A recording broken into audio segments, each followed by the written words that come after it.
trabalho em transformar definitivamente a nossa política cultural deste país, para que nenhum presidente da República, de qualquer partido que seja, de qualquer matriz ideológica que seja, possa um dia, outra vez, achar que pode proibir a cultura deste país. Eu estava dizendo para a Janja, eu tenho um discursinho por escrito aqui, e muitas vezes eu peço para o pessoal fazer discurso para mim, e ele fica chateado porque eu nunca leio. Eu nunca leio porque tem um problema sério. Você veja que já falou 4 pessoas antes de mim. E normalmente as pessoas falam aquilo que está escrito. Então eu não quero repetir. O que eu estou, na verdade, é convocando vocês para serem mais do que agentes culturais dos comitês de cultura. Vocês têm que ser a base da conscientização, da politização de uma nova sociedade que nós precisamos criar para romper definitivamente com o negacionismo, com o fascismo. A gente não pode esquecer nunca o que aconteceu nesse país nos últimos anos. A gente não pode acontecer que no governo passado eles acabaram com o Ministério da Cultura, acabaram com o Ministério da Igualdade Racial, acabaram com o Ministério da Mulher, acabaram com vários ministérios. O Brasil não conhece o Brasil e é preciso o Brasil conhecer o Brasil. Engraçado, a gente pensa que artista sabe lidar com o microfone, ele sabe para cantar, mas para falar são um desastre. E ela tinha muita dificuldade.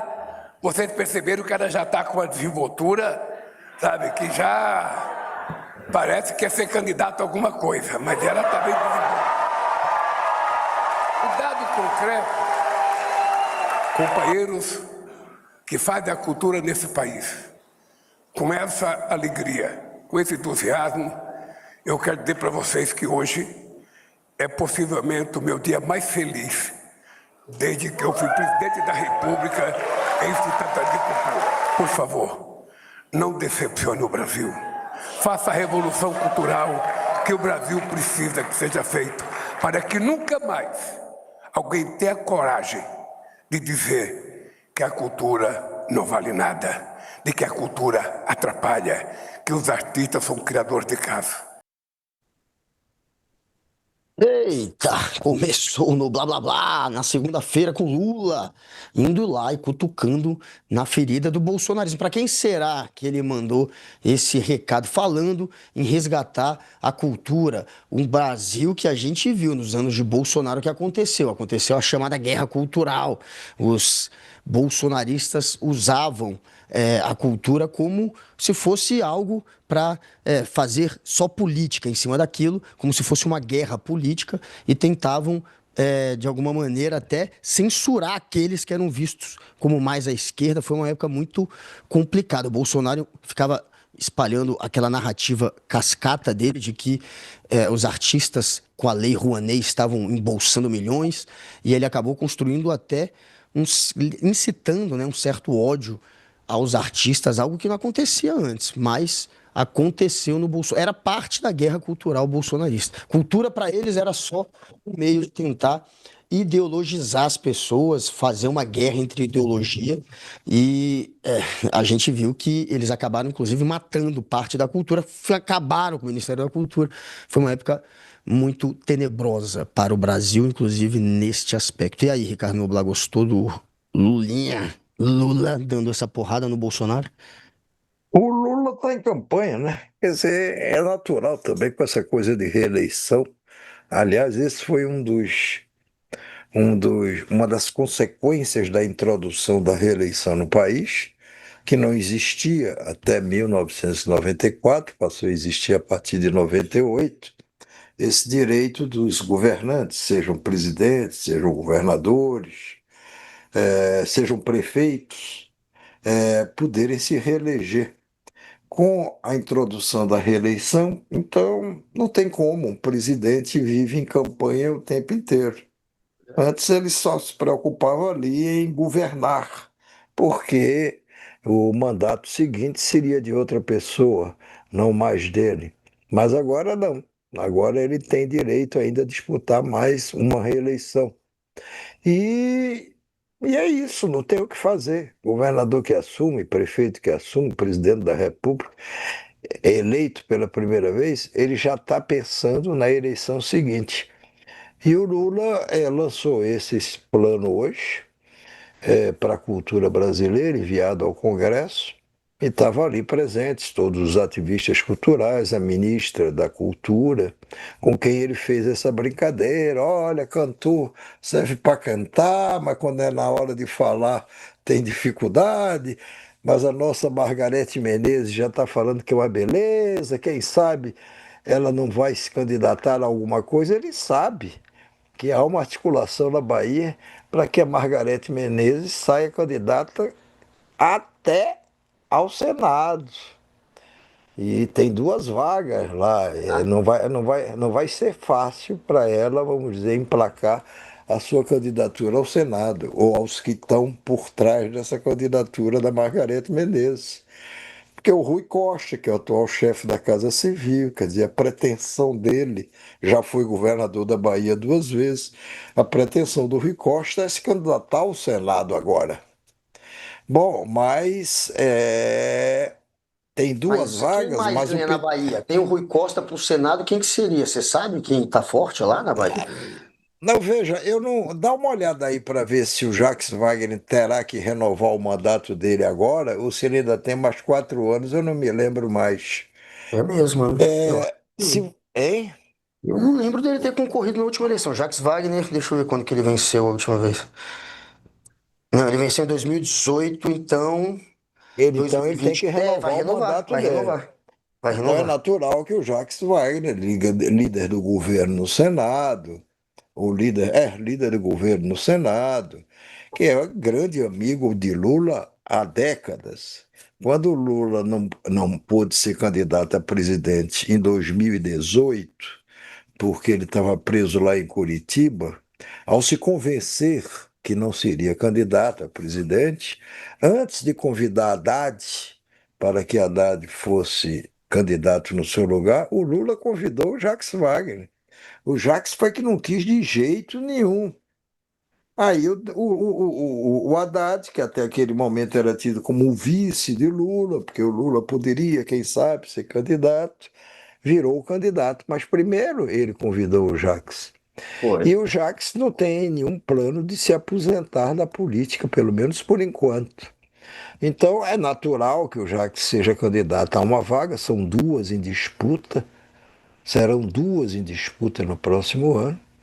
E que o Rui ambicione uma outra vaga, mas só que o PT também precisa fazer uma composição, uma coligação com outros partidos lá para poder reeleger o atual governador. É o Jerônimo, se eu não me engano o nome dele. E então está embolado. Na Bahia tem candidato de mais e vaga de menos, pelo menos para o Senado. Mas a Margarete Menezes está aí, está se animando. Se não for isso, quem sabe ela pode ser candidata a deputada federal, não sei. Essas coisas a gente só vai saber mais ou menos em cima da hora. E em cima da hora significa lá para maio, junho do próximo ano, que é quando o período de registro das candidaturas se abre e se fecha em seguida. É, mas o Lula está dando aí recados, quer dizer, primeiro está mostrando, estou aqui em campanha, é o dia mais feliz da minha vida, ele já deve ter dito isso em várias ocasiões. Mas, enfim, mas é uma figura de retórica que sempre é usada pelos candidatos. E, e o recado que ele está mandando principalmente para a direita. Não precisa ser necessariamente para Bolsonaro. Bolsonaro é uma figura, enfim, de trajetória. Pode ser preso já já, enfim. Ele está mandando um recado para a direita, seja essa direita Tarcísio de Freitas, se for candidato a presidente, seja essa direita algum candidato do Centrão que não seja Direito. Tarcísio, que Mas seja um essa Caiado, que direita. seja. Mas Hein? você vê que ele relembra o período do Bolsonaro. Ele fala que a cultura Eu sei, ele não mas aí reaparece. Mas aí a preocupação dele em colar nessa direitona que está querendo Tarcísio, mas se não for Tarcísio será um outro nome, carimbá-la como bolsonarista. Olha, é bolsonarista. Quem vier aí pela direita é bolsonarista. Até porque será muito difícil um candidato da direita que dispense os votos do Bolsonaro e dos seus filhos. E O para obter Bolsonaro esses chegou a ter um votos, secretário, lembra, de cultura que hein? ele tentou fazer uma Quem? imitação, uma Quem? cópia do- dos Quem? Quem? nazistas, o secretário que eu esqueci o nome. Lembra que ele fez toda uma Ele. temática, Mas quem teve esse secretário? Eu não entendi, Bolsonaro, que viu? fez uma temática Ah, toda sim. nazista. Goebbels, É, lembrando Goebbels, e aí o cara teve é. que ser trocado. Eles relembraram, era uma coisa alucinante. Aí ele falava, vamos ter uma arte nacionalista, uma arte elitista, era uma coisa assim totalmente fascista, totalmente nazi, teve que trocar de secretário. E na cabeça dessa galera, eles achavam que a guerra cultural deles, quem iniciou aqui foi o Olavo de Carvalho, né, que ficava tentando fazer uma leitura de que para mudar o homem, os marxistas entendiam que você tinha que mudar a partir da cultura. É uma ideia meio do que existe, de fato. Tem um lado da esquerda que já discutiu isso, mas isso nunca foi realmente posto em prática. Quem falava disso era o Antônio Gramsci, que era um filósofo italiano marxista. Ele dizia mais ou menos, de uma maneira resumida, era como se sexo, drogas e rock and roll pudessem mudar a mente do jovem a ponto de uma hora ele deixar de ser um coxinha e virar um marxista, um comunista. Era essa a pegada. Então eles tinham medo do rock, eles tinham medo de uma arte que sexualizava mais, porque eles achavam que isso te tirava daquele caminho da família, te transformava num rebelde, e a partir daí você virava um comunista. Era esse o pensamento do Olavo de Carvalho, que todos copiaram. Todos repetem isso até hoje. Aí Bolsonaro, os influenciadores da direita, Paulo Figueiredo, todos esses malucos, eles veem a cultura como essa leitura que foi feita pelo Gramsci, que foi esse italiano, que era realmente um marxista, que achava que você podia alterar a pessoa pela cultura, transformar politicamente ela, o que acontece de fato. E aí, para eles, era só uma questão de travar essa batalha contra os marxistas, usando a O cultura. O Lula. secretário era o Roberto Alvim. Roberto Era Alves, o Roberto Alvim, o secretário, segundo Alice. desastre completo. Mas o Alice, me manda a relação dos vídeos, por favor. Manda pelo zap. O Lula, não é que ele esteja órfão do bolsonarismo. O melhor dos mundos para o Lula seria enfrentar o Bolsonaro de novo. Aí você diz, bom, mas o Bolsonaro, né, foi condenado, golpe de Estado e tudo. Tá certo, tá aí, vai ser preso, vai começar a cumprir a prisão. Pegou 27 anos e 3 meses de cadeia. E vai ter de começar a cumprir essa pena em regime fechado, é o que diz a sentença da sua condenação, naquele julgamento que começou em setembro. Mas se o Lula pudesse dar um jeito de disputar de novo contra Eu fico na dúvida. Bolsonaro, ou nem? Eu Não tenho entendi. dúvidas, porque o Bolsonaro, nas pesquisas, Ah, ele é o único que atrapalha um pouco o Lula. O Tarcísio, os outros, eu acho que são pares mais Pega a, fáceis reje... pega a rejeição do Lula, pega a rejeição do Bolsonaro. A do Bolsonaro é muito maior. Claro, isso Então, sim. e aí você faria uma campanha em cima do Bolsonaro, em todo. Pô, Bolsonaro é um prato cheio para você derrotar. Seria para o Lula derrotar, claro. Seria um prato cheio, mas não pode. Então, o Lula quer carimbar como bolsonarista, como homem capaz de repetir o mesmo comportamento de Bolsonaro, vender as mesmas ideias, se filiar aos mesmos princípios, qualquer um que venha, seja Tarcísio, Caiado, Ratinho, qualquer um. Então, ele fica relembrando esses episódios desastrosos do governo Bolsonaro para poder depois carimbar o que vier, até porque vai ser difícil vir um candidato de direita com reais chances de se eleger presidente que não tenha o apoio de Bolsonaro. Porque esse é o drama que a direita está vivendo. A direita está querendo que o Bolsonaro simplesmente saia de cena e indique o candidato que ela quer apoiar. Esse candidato, nesse momento, é o senhor Tarcísio de Freitas, governador de São Paulo, por mais que o Tarcísio fique aí fingindo que não, eu agora só penso na minha reeleição para governador de São Paulo. Conversa, conversa. Ele fica dizendo que só pensa nisso pelo seguinte, porque ele tem essa porta, ele tem essa escapatória.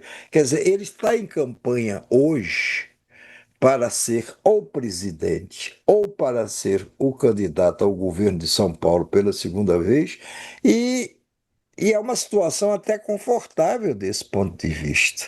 Você não vai dizer, se ele não for candidato a presidente, mas aí ele desistiu, ficou com medo. Não, ele vai repetir, não. Eu sempre disse que eu seria candidato à reeleição para o governo de São Paulo. Então ele está numa campanha ao mesmo tempo para um lado e para o outro, está entendendo? Se der para ele montar no cavalo presidencial, ele monta e vai lá enfrentar Lula no próximo ano. Se não der, ele vai dizer, olha, eu nunca disse que seria candidato a presidente, vocês é que ficavam insistindo aí com essa história. Sou Foi. candidato à reeleição, sempre fui.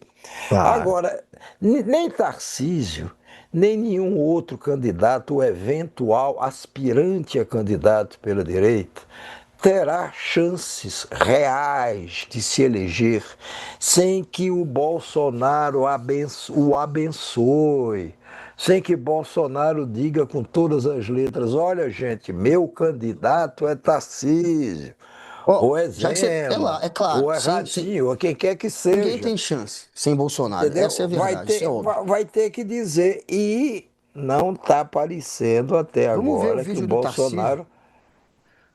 Não tem um Bota aí. aí Tá falando tanto bota, dele, vamos ver. tem, solta o vídeo do Tarcísio agora, Alice. É,